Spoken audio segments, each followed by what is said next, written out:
इकरा की चालाकियां, इकरा की बेवकूफ़ियाँ, किंजा और साहिबा का कक्का नन्ना मुन्ना बनना, आसफा जी की स्वेलिंग अचानक कहाँ गायब हो गई। इस आने वाले व्लॉग ने तो हंसा के मेरे पेट में दर्द कर दिया, इतना हंसाया। चले जी मैं भी थोड़ा आप लोगों को हंसा देती हूँ। अस्सलाम वालेकुम दोस्तों, कैसे हैं आप सब लोग? उम्मीद करती हूँ आप लोग सब खैरियत से होंगे, ठीक ठाक होंगे, चंगे भले होंगे। चैनल पे न्यू है तो चैनल को सब्सक्राइब कर लीजिए, वीडियो पसंद आए तो लाइक कमेंट शेयर ज़रूर कर दीजिएगा। दिल से आप तमाम लोगों का शुक्रिया कि आप लोगों को मेरे रिएक्शंस बहुत पसंद आते हैं, थैंक यू सो मच। अब चलते हैं, बात करते हैं आसफा आंटी के दांत की तकलीफ पे। दांत की तकलीफ है लेकिन वीडियो बनाना ज़रूरी है, जाहिर सी बात है, कोई ना कोई कंटेंट चाहिए होता है। इंसान कुएं में गिर जाए, गटर में गिर जाए, पेट में दर्द हो जाए, कॉन्स्टिपेशन हो जाए, मोशन हो जाए, कुछ भी हो जाए, वीडियो बनाना ज़रूरी है क्योंकि यही तो हमारा कंटेंट होता है। कंटेंट के लिए इंसान दांत की स्वेलिंग भी कर ले, दांत में दर्द भी कर ले, दांत पे वीडियो भी बना ले, लेकिन यहाँ पे कंटेंट ज़रूरी है।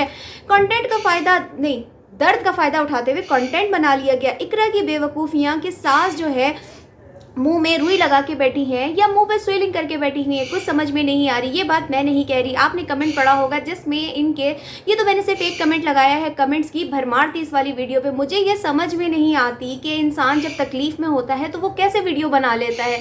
क्योंकि मुझे याद है जब मैं व्लॉगिंग करती थी तब मेरे हस्बैंड की बेइंतहा तबीयत ख़राब हुई थी और वो 2 से 3 दिन के लिए हॉस्पिटलाइज हुए थे और मेरा 2 से 3 दिन तक मैंने एक भी व्लॉग नहीं बनाया था। जब इंसान के ऊपर किसी किस्म की कोई तकलीफ़ आती है, कोई परेशानी आती है तो इंसान इन चीज़ों के व्लॉग्स नहीं बनाता।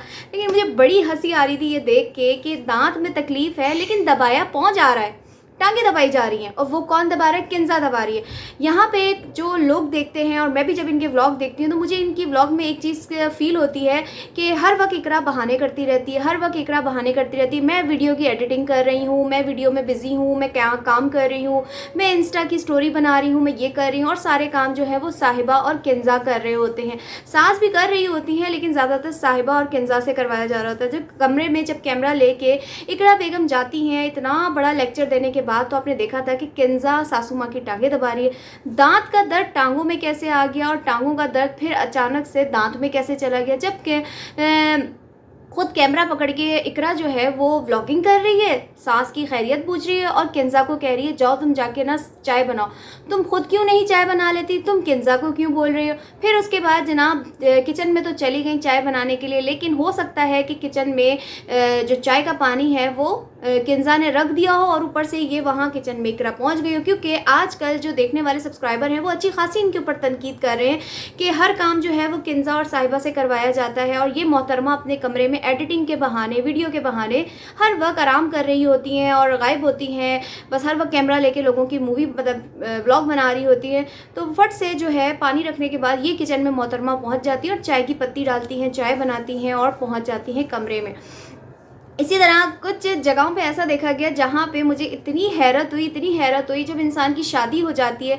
शादी इंसान की तभी होती है जब थोड़ा बहुत इंसान को घरदारी आती है, बल्कि छोड़ो इस चीज़ को, आहिस्ता आहिस्ता इंसान को घरदारी आ जाती है। अब इतने सारे वो हो गए हैं ना, साल गुजर चुके, इतने सारे साल गुजर चुके हैं शादी को, लेकिन अब तक इन तीनों को मतलब एक दो तो पुरानी है, एक अभी नई है, तो एक को तो मैं चलो साइड पे कर देती हूँ, किंजा को। साहिबा और इकरा की मैं बात कर रही हूँ कि इनको कुकिंग भी करनी नहीं आती। एक माश की दाल उस दिन बनानी थी और उसको लेके इतना कोई सस्पेंस डाला जा रहा था कि अम्मी के हाथ की माश की दाल ऐसी होती है, कैसे बनाएंगे, क्या होगा। और जब इकरा साहिबा को कहती है कि आप पुलाव बना लें, तो साहिबा फ़ौरन से कहती है पुलाव, मुझे तो सिर्फ खिचड़ी बनानी आती, पुलाव मैं कैसे बनाऊँ। पुलाव को खिचड़ी समझ के बना लेती कि मैं जैसे खिचड़ी ही बना रही हूँ, बस बनाना आना चाहिए। बहाने तो बहुत होते हैं, बहाने करने के लिए ये लोग बैठे होते हैं। लेकिन एक तरह से देखा जाए तो साहिबा ने इकरा को सही जवाब दिया, क्योंकि इकरा जो है वो हद से ज़्यादा काम चोर बनती है। बस उसका और उसके मियाँ का काम होता है 24 घंटे व्लॉगिंग और इंस्टाग्राम पे हर वक्त स्टोरी लगाने, जैसे कि आप लोगों ने भी और मैंने भी देखा है कि हर वक्त इसकी इकरा की स्टोरी आ रही होती है। अब थोड़ी सी बात कर लेते हैं सासू माँ के दर्द के हवाले से कि दांत का दर्द चल रहा है और बहू जो है कैमरा पकड़ के हाल चाल पूछ रही हैं और सास भी बता रही हैं दर्द है, ये है, वो है। और कुछ लोगों ने ये चीज़ नोट की है कि सासू माँ जब घर में थी तो इतना बड़ा पकोड़ा बना हुआ था यहाँ पे, लेकिन वहाँ जाते हुए वो पकोड़ा फुस हो गया, शायद किसी ने कॉमन पिन मार दियो।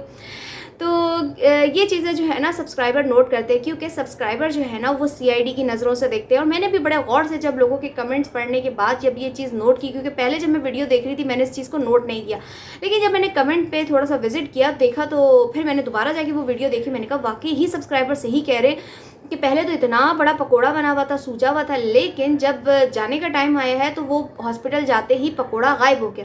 कॉन्फिडेंस की दाद देनी चाहिए इन ब्लॉगर्स को कि मतलब मुझे ये शर्म आती है कि बाहर जाके इंसान कैमरा उठाए, कोई टिकटॉक बनाए या वीडियो बनाए या व्लॉग बनाए। मुझे बड़ी हैरत होती है, शर्म भी आती है। हम लोग अगर पर्सनल भी जैसे फैमिली गैदरिंग होती है तो हम लोग बाहर जब जाते हैं तो हम एक दूसरे को देख रहे होते हैं, या तुम हमारी तस्वीर बना लो या तुम हमारी तस्वीर, इधर उधर देख रहे होते हैं कि लोग देखेंगे क्या बोलेंगे। लेकिन यहाँ तो खुल्लम खुल्ला डॉक्टर के सामने व्लॉग बन रहा है, पूरा प्रोसेस दिखाया जा रहा है, दांत निकाले जा रहे हैं। अच्छा, मैंने कहीं ये सुना था दांतों के हवाले से, जब आपके बहुत ज़्यादा स्वेलिंग होती है ना और दर्द भी होता है बहुत ज़्यादा, स्वेलिंग और दर्द साथ होना, दर्द में तो आजकल नई टेक्निक आ गई है कि दर्द में भी अब डॉक्टर दांत निकाल देते हैं, लेकिन स्वेलिंग के साथ अगर दर्द होना तो फिर डॉक्टर मेडिसिन देते हैं और कहते हैं इसको कम करके नेक्स्ट डे आएँ और फिर निकलवाएं। लेकिन यहाँ पे आपने देखा था कि जो जाते हुए पकोड़ा था वो जाते ही फुस हो गया वहाँ पे और फ़ौरन से डॉक्टर ने दांत भी निकाल लिया। यानी ये लोग जो है ना कंटेंट के नाम पे इतनी हाइप खड़ी कर देते हैं जिसमें कहा जाता है कि पता नहीं क्या हो गया, क्या फसीता मच गया, क्या ऐसा हो गया, क्या वैसा नहीं हो गया। और इकरा को लेके तो अच्छी खासी चित्रौल हो जाती है कि वहाँ जाके भी इकरा का जो बाजा है ना वो बंद नहीं होता। और घर आने के बाद भी इकरा की पूरी कोशिश थी कि भाई मैं आराम करूँ और सारे काम जो है वो किंजा और साहिबा करें। एक चीज़ आप लोगों ने नोट की होगी कि घर में अगर सासू माँ के बाद कोई सास बनने की कोशिश करती है तो वो इकरा बनने की कोशिश करती है। इकरा सबको हैंडल करती है, इकरा सबको अपने हाथों में नचाना जानती है, नचाना चाहती है। और अभी कुछ दिन पहले जो इनका एक कंटेंट आया था वो कंटेंट कहाँ गायब हो गया। आप लोगों ने देखा है ना कि अभी जो एक प्रॉपर्टी को लेके शायद एक मेरे ख्याल में प्रॉपर्टी कोई ऐड था, उसको लेके बड़ी घर देखे जा रहे थे और बड़े बड़े घर देखे जाते, छोटे छोटे मोटे नहीं बड़े बड़े घर देखे जा रहे थे और कहा जा रहा था कि भाई हम घर ले रहे हैं, हम शिफ्ट होने वाले हैं।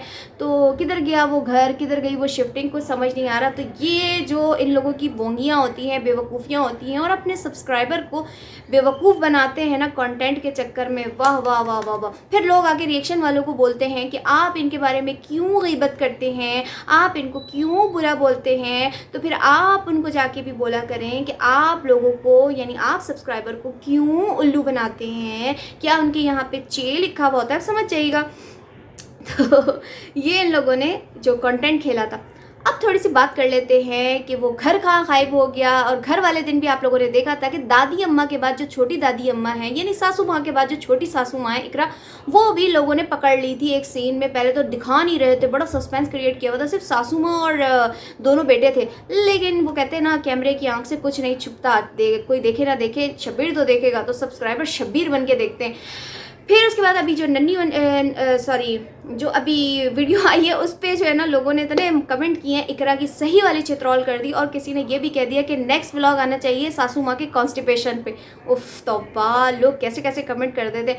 लेकिन फिर कभी कभी मैं कहती हूँ यार ये लोग ये इन कमेंट्स को डिज़र्व भी करते हैं, क्योंकि क्या दांत का दर्द कहते हैं, वैसे भी दांत का जो दर्द होता है ना वो इतना ख़तरनाक होता है। मतलब हमें हुआ हुआ है, ऐसे नहीं बोल रही कि नन्ही बन रही हूँ मैं, लेकिन उस चीज़ में इंसान अपने तकलीफ़ में बैठेगा। कोई मेरे सामने कैमरा लेके आ जाए ना, मेरी व्लॉगिंग करने लगे, तो मैं तो उसको ना इतनी बातें सुनाऊँ ना कि एक तो मैं दर्द में तड़प रही हूँ और तुम मेरे व्लॉग बना रही हो। लेकिन वहाँ आप लोगों ने नोट किया था कि सासू माँ हंस रही थी, तो इतना बड़ा कोई वावेला नहीं था जिसको कंटेंट बना के, हो सकता है दाढ़ उनकी हिल रही हो तो सोचा हो कि मैं जाके दाढ़ निकलवा लेती हूँ। तो फिर वो कहते हैं ना शैतानी दिमाग में बड़े बड़े वसवसे आते हैं, शैतानी दिमाग उकसाता है, शैतान उकसाता है। तो उन्होंने सोचा होगा क्यों ना इस हिलती हुई दाढ़ को दांत के दर्द का नाम दे के हम निकलवाएं भी और इससे डॉलर भी कमाएं। इतने तो डॉक्टर ने नहीं ले लिए होंगे, इतने ही 4 दांत 5 दांत 6 दांत निकला है, इतना तो इन लोगों ने इस कंटेंट से पैसे कमा लिए होंगे। खैर छठो जी, ये इनका काम है, इन्होंने तो कमाना है। अब बेटी की बात कर लेते हैं। माँ तकलीफ में है, माँ की तकलीफ देख के भी बेटी ने ना पूछा। बेटी ने घर ले लिया, बेटी घर शिफ्ट कर रही है, माँ को अता पता नहीं, बेटी को माँ का अता पता नहीं। फिर सब यही सही कहते हैं ना कि जो अभी रमज़ान के आखिरी रोज़े में यानी चांद रात वाले दिन जो दावत की गई थी, बेटी को बुलाया गया था, वो भी सिर्फ़ और सिर्फ रिएक्शन वालों की बदौलत और सब्सक्राइबर के झंझोड़ने, हिलाने, बोलने, ताने देने की वजह से बुला लिया था।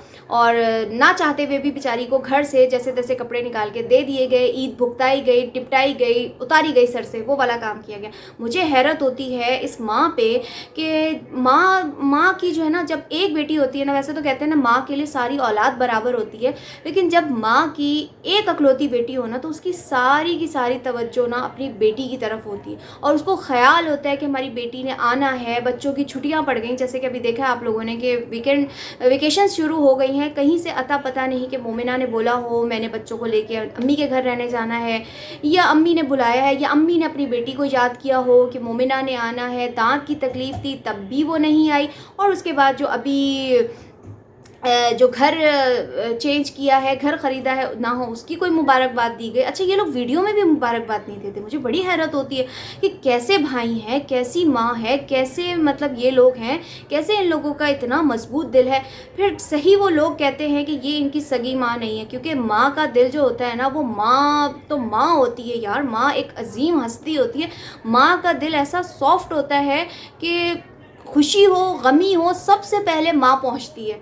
तो इतनी बड़ी खुशी मोमिना की ज़िंदगी की, घर लेना एक इंसान का सबसे बड़ा ड्रीम होता है। औलाद के बाद अगर कोई ड्रीम है ना, तो वो घर लेना है। तो इतनी बड़ी खुशी जिस पे हम जैसे रिएक्शन वाले उनको, मोमिना को मुबारकबाद दे रहे हैं, लेकिन वहाँ से किसी एक की वीडियो ना आई, किसी एक ने भी मुबारकबाद नहीं दी। किसी भाई ने, आहद ने, बाबर ने, जो छोटा वाला बेटा है, नाम नहीं याद आ रहा उसका मुझे, और साथ ही ये जो माँ है एक अदद, ना बाप ने, किसी ने वीडियो तक में मुबारकबाद नहीं दी। कितने पत्थर दिल है, कितने सख्त दिल है। और अभी माँ की दर्द भरी वीडियो आ जाती है, उसमें भी कोई अता पता नहीं कि बेटी कोई पूछ रही हो माँ से, या माँ से मिलने आ गई हो। तो अजीब ड्रामेबाजी है जो मेरे सर से गुजर रही है। आप लोगों को कुछ कहना हो तो कमेंट सेक्शन में मुझे बताएं। अपनी जो भी सोच है, अपनी एनालिसिस है पर्सनल, वो मेरे साथ शेयर करें कमेंट सेक्शन में कि आप लोग क्या कहते हैं इस बारे में, कि ये जो छोटी छोटी चीज़ों को लेके कंटेंट बनाते हैं, क्या ये सही है? क्या दर्द के मौके पे व्लॉगिंग बनाना ज़रूरी थी? क्या इकरा का छोटी भाभी, बड़ी और छोटी भाभी पे रोब जमाना सही है या गलत है? क्या इकरा वाकई में ही छोटी सास हैं कि नहीं है? और इसी तरीके से कि आंटी आसफ़ा का अपनी बेटी के साथ क्यों ऐसा सलूक है, सौतेलेपन वाला सलूक। तो आप लोगों ने मुझे कमेंट सेक्शन में ज़रूर बताना है। वीडियो पसंद आया तो लाइक, कमेंट, शेयर ज़रूर कर दीजिएगा। दुआओं में याद रखिएगा। अल्लाह हाफिज़।